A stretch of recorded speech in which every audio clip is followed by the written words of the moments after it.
இந்த வீடியோ உன் கண்ணுல பட்ட உடனே ஸ்கிப் பண்ணாத. இது சாதாரண வீடியோ இல்ல, முருகனின் அழைப்பு.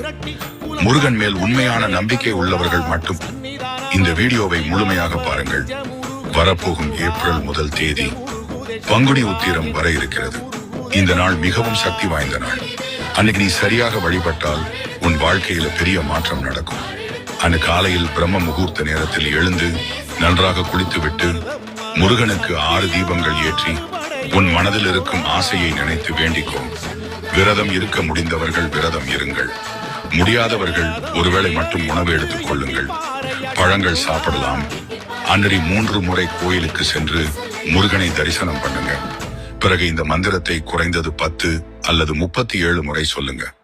வேல் உண்டு வினை இல்லை மயில் உண்டு, பயமில்லை குகன் உண்டு, குறையில்லை கந்தன் உண்டு, கவலை இல்லை முருகா. இந்த மந்திரத்தை நம்பிக்கையுடன் சொன்னால் நீ நினைத்த காரியம் அன்றே நடக்கும். மேலும் அந்த நாளில் 2 அல்லது 3 பேருக்கு உணவு வாங்கி கொடுங்கள். அப்படி செஞ்சால் உங்க பண பிரச்சனை குறையும், கடன் சுமை குறையும், குடும்பத்துல சந்தோஷம் வரும், பிள்ளைகள் படிப்பில் முன்னேற்றம் அடைவார்கள். முருகனின் அருள் கண்டிப்பாக உங்களுக்கு கிடைக்கும். மறக்காம இந்த பங்குனி உத்திரம் நாளை தவற விடாதீங்க.